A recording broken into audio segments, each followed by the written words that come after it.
Welcome to Mind Over Matter, where we explore the deep connections between body, mind, and spirit to unlock true well being. Today, we are diving into the ancient wisdom of Ayurveda and its powerful impacts on diabetes, weight management, and the autonomic nervous system, topics that affect millions worldwide. Guiding us through this conversation is Victor Briere, AD, a leading Ayurvedic doctor, educator, and author of the upcoming book Ayurveda for Diabetes. As the head of the International Institute of Ayurveda, Victor has helped countless individuals regain balance and heal naturally. Victor, welcome to the show. Thank you so much. Mhm. So let's start with the basics. Does Ayurveda view diabetes as primarily a metabolic issue, or is it deeper than that? It is primarily a metabolic issue, as are many diseases that aren't typically considered metabolic issues. So Ayurveda definitely considers diabetes, or as it's called in Ayurveda, prameha, as a fundamental issue with a person's metabolism.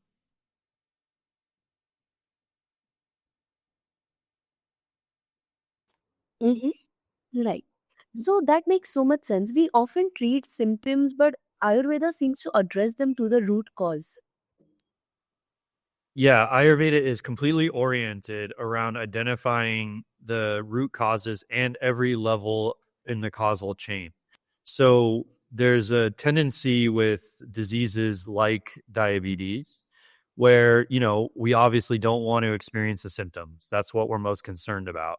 We show up to the doctor when we start feeling poorly. But actually, that pathology has been developing in the body for a very long time. In a lot of cases, from childhood or even during gestation or even before conception. So diabetes is one of those pathologies that can develop over a lifetime. And Ayurveda wants us to address the causes before we experience the symptoms. That's amazing. So, how does the Ayurvedic perspective on digestion and metabolism impact weight management? Well, what happens is a lot of the listeners probably already know that, especially with type 2 diabetes, which is the most common type of diabetes by far, that there is a lot of weight gain prior to blood sugar imbalances. So that is the current modern allopathic metric of whether someone has diabetes or not, is basically an analysis of the blood sugar levels.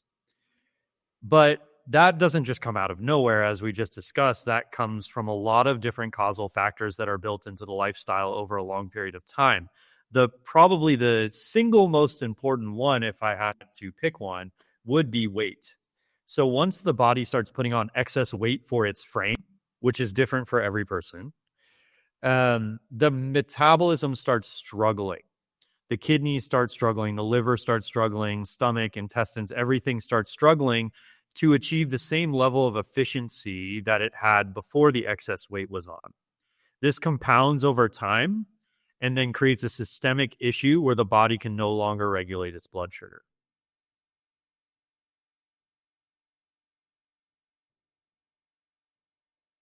Mm-hmm. Right. So, are there any specific types of food or eating patterns that naturally support balanced blood sugar? Definitely. It is important to know that depending on each individual, it's a basic Ayurvedic principle that each individual body is to be treated differently. Not all people should do the same things to be healthy. But that being said, there are a few general things that dramatically affect blood sugar. The first one that I like to talk about is late night eating. If you have a habit of eating basically after sundown, depending on where you live, but basically late at night, anytime, definitely after 8 o'clock, if not earlier, more likely, more better would be 7 or even 6 o'clock. That disturbs the sleep cycle when the body's metabolism naturally slows down. So if you have food that's not well through the upper GI by the time you're going to sleep, then the body's going to have a much more difficult time completing the process of generating the right levels of blood sugar and maintaining the right levels of blood sugar. So it also creates a lot of cloggage in the system on a cellular level. So the cells can't digest the food properly on a cellular level, and then they literally get clogged. And because they get clogged, the other things that we need to digest blood sugar, like insulin, if you want to take the allopathic word for it, or other substances that the body uses, can't get into the cell and behave properly. And then that creates issues with the cells replicating, developing healthy tissue, and so on. And then at that point, we start experiencing symptoms. So late night eating, I would say, is the number one thing to avoid for anyone who wants to keep a healthy metabolism and weight. Mm-hmm. It's interesting how simple adjustments like food combinations or meal timings can create such big impact. Yeah, it's just as important as what we eat, when we eat, in what state, emotional state we eat in. There's a tendency in the Western world to focus on the nutritional aspect of food, which of course is important. However, it's not the only important factor. It's only one slice of the pie. And the other factors are just as important, if not more important. So instead, I encourage people to think of our body's relationship with the food that we eat as opposed to just the food. A metaphor I like to use is if you're in a relationship with another human, you're not only thinking and considering about the features that other human has, you're also considering about the features of the relationship, how you relate to that person and how that person relates to you. The same goes with food. So we can't just look at the ingredients in the carrot. We have to look at how our body interacts with those ingredients to know whether that carrot's a good choice for me specifically. Mm-hmm. Absolutely. So, the autonomic nervous system plays a huge role in stress and metabolism. How does Ayurveda help regulate it? So, for our listeners who don't know what the autonomic nervous system is, the autonomic nervous system is, to keep it short, the part of our nervous system that runs everything in our body automatically. So, things like that are the heart rate, the breath rate when we're not consciously trying to control it, liver function, pancreas function, digestive function, peristalsis. I mean, the list goes on. There are thousands of functions of the autonomic nervous system. The point is, we don't have direct access to controlling the autonomic nervous system. We can't just think a thought to change our peristalsis rate in our intestines. That being said, we can do activities and things that influence the autonomic nervous system indirectly. So if I go for a run, I am not willing my heart rate to increase directly, but I'm indirectly doing an activity that will increase my heart rate. And that's governed by the autonomic nervous system. So Ayurveda is built to harmonize and make the autonomic nervous system functions very efficient in the body. So most Ayurvedic suggestions you're going to hear from a good Ayurvedic practitioner are going to be tailored to you specifically for your situation, and they're going to improve the functioning of the autonomic nervous system. The interesting thing there is that it's the autonomic nervous system that controls our experience of stress. And so that's why when someone gets stressed, really stressed, you can't just say, calm down, and then they calm down. It's not something that can be acted on by pure willpower. What we have to do is influence the autonomic nervous system to calm down. And that takes more indirect and more typically repetitive and frequent action. Huge factors that affect the autonomic nervous system are, of course, diet, breathing.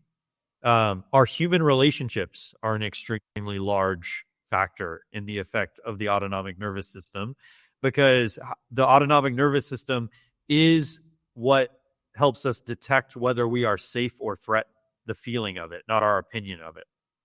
And so it has a huge impact on our thoughts and how we view the world, whether we view the world as safe or threatening, or any situation as safe and threatening, which is then what determines if our body's going to produce stress or not, stress feelings or not.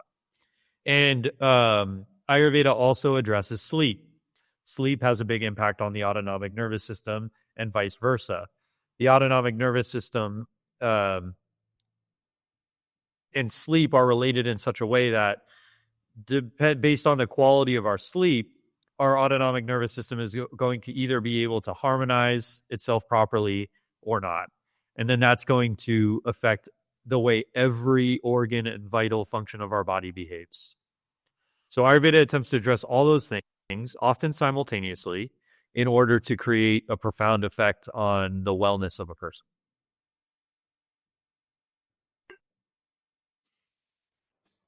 Mm-hmm.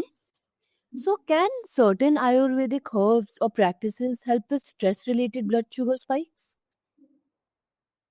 Yeah, definitely. The the body releases blood sugar when it gets stressed. So if you have diabetes and you have difficulty regulating blood sugar, then anytime you experience stress, the blood sugar is going to spike and then the body's going to have a really hard time bringing it back down to a safe level. So what we have to do is not avoid stress completely because that's not possible. And the body is designed to handle a good amount of stress. Some can even argue that a good amount of stress is healthy for the body, just not excess stress. But either way, if blood sugar levels are having difficulty coming down, then Ayurveda is going to employ a bunch of different techniques regarding diet and sleep and exercise and so on, specific dietary suggestions, specific sleep suggestions, and specific exercise suggestions in order to heal the functions and tissues in the body that are responsible for bringing blood sugar to a healthy level in a reasonable amount of time post stress. If someone's experiencing excess stress, too much stress for the body, for any body to handle, then the question becomes, well, what are the causes of those stress? Sometimes it's family, sometimes it's work, sometimes it's purely physiological. So there's a temptation for people to assume that stress is caused by some event in life, like some drama or some emotional hardship or something like that. But actually, a lot of times, if the person's not feeling well, that in and of itself is stressful. And then the mind will automatically attach that feeling onto a world event. So we like to think that, oh, it's this world event that's stressing me out. But the reality is, if you were to deal with the underlying physiological cause, you wouldn't feel stressed about that world event at all.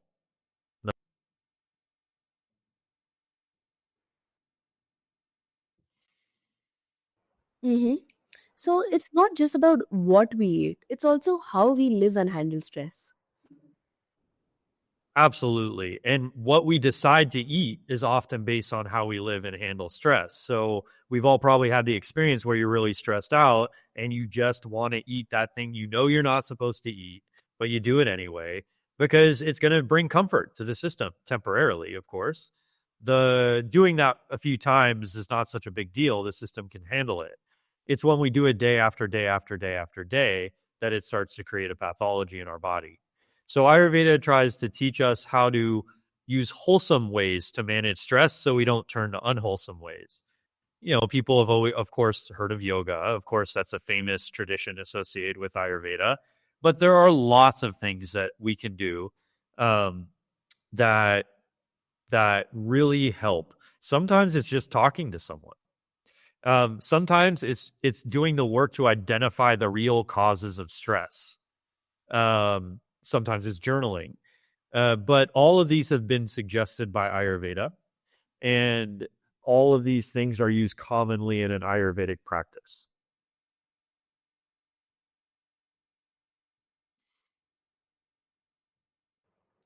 Mm-hmm. But, like, pulse diagnosis is a unique Ayurvedic technique. How does it reveal imbalances in conditions like diabetes? Pulse diagnosis is a technique where the practitioner places three fingers, the index finger, middle finger, and ring finger, on the radial artery of the client. And then we'll adjust the fingers to manipulate the blood pressure on the radial artery locally. And it's a skill that a practitioner has to develop over time and with a lot of practice and experience to learn how to quote unquote read the pulse, meaning the practitioner learns the language of what a pulse feels like and acts like when certain conditions in the body are present. So it's very subtle and it takes a lot of time and energy to master. But basically, it's a way for the practitioner to understand how the tissues of the body and organs of the body are functioning. And when that happens, a practitioner, knowing certain things about pathology of disease, can then deduce through those bits of knowledge what the overall pathology looks like. And once that's done, they can assess what kind of disease a person is experiencing. Mm-hmm. Amazing. So, can someone learn to recognize early signs of imbalance in their own body before disease manifests? Absolutely. And that is a huge focus in Ayurveda is how do you identify things when they're in their very initial stages? Because when pathologies are in their initial stages, typically they're a lot easier to reverse than when they advance to a late stage. So here are some common signs and symptoms. One is fatigue, just feeling fatigued, tired too much, right? You sleep a full night and you still feel tired. That doesn't mean that you have chronic fatigue or whatever, but it's an early sign that, hey, something needs to be addressed before something worse happens. Another thing is lack of appetite or excess appetite, always feeling hungry. Those are two signs that something's up and should be addressed now as opposed to later. Another thing is pain, right? Early signs of pain, maybe not chronic, but it's coming and going. It's something you haven't experienced before, seems to be random or mysterious. That's another sign. The general look and feel of a person can tell you a lot. Do they have big bags under their eyes? What does the skin look like?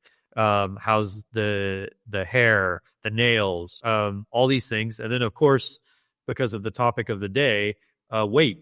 When the weight starts to change in either direction, either going underweight or overweight. In our modern culture, it's definitely overweight is the more common one. Then that is a sign that to do something immediately. Don't wait until there's an extra 30 pounds and then the next disease sets in. Mm-hmm. That's so powerful. Imagine if we could all just tune into our bodies before health issues arise. Yeah, the thing is, before we experience the suffering of disease, a lot of humans, if they'll admit it to themselves, I think 99% of us have this kind of mentality. It's like, yeah, I could get away with it one more day. But then that one more day is always a one more day until the day where you can't get away with it anymore. But by then, now you got a big problem on your hands and it's going to be a lot harder to deal with. Mm-hmm.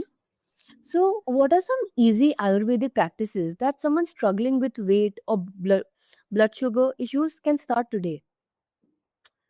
What you can start today is one thing I already mentioned is changing your meal timing. Now, whenever it comes to food, exercise, these types of practices, I really encourage people to seek personalized help because everybody has a different system and a different body and different needs. They have different injuries, they have different weak points, they have different life demands. And so it really helps to get a professional on your side who knows what they're doing, who can guide you and navigate you through the process of changing diet and all that stuff. One thing I see is that people say, "Oh, I'll just go ahead and change my diet and do everything I'm supposed to do." The New Year's resolution attitude, right? But the reality of that is that human motivation does not work like that. We can make ourselves that promise, but in reality, it will fall short almost every time. Yes, of course, there's the 1 in 500 people who pull it off, but the other 499 of us are not that person. So seek personal help and someone who knows the ropes who can navigate you through that. That being said, typically the first thing you want to do is look at your diet. What times can you eat that are healthier? Can you stabilize your eating times? If you're eating more than 2 or 3 times a day, that needs to be assessed. And that doesn't mean full meals, right? If you wake up, have breakfast, and then you have a mid-morning snack, and then you have a milky drink, and then you have lunch, and then you have an afternoon snack, and then you have dinner, and then you have dessert. By Ayurvedic standards, you've eaten 7, 8 times a day. That's way too much for the metabolism to handle, and over time, that's going to really bog your system down. So, eating less frequently, spacing the eating times out more, is something I recommend to almost everybody who walks into my clinic. Now, that being said, the exact nature of your eating needs to be determined for you specifically. But that's one thing to look into. Second thing to look into is how much movement are you getting a day? Depending on your age and strength and injuries, you should be looking at doing some kind of physical exercise basically 6 to 7 days a week. This sedentary lifestyle that we've developed in the West is extremely debilitating to our health and is not natural for the human body. So we need to be looking at how much movement we're getting. If someone could really work on their food and work on their movement in a strategic way that follows Ayurvedic principles, it's almost inevitable they're going to make progress with their health.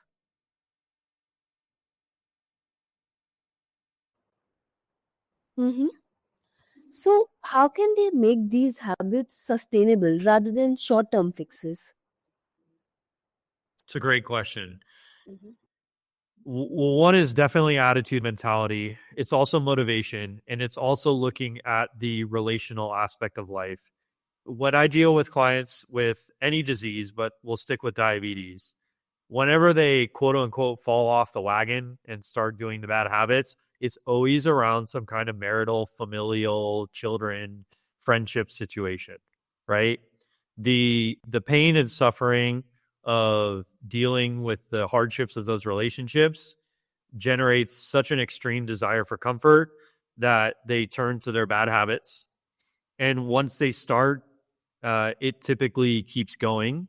And then it's much harder to get back to a healthy routine when there have been too many dips in motivation.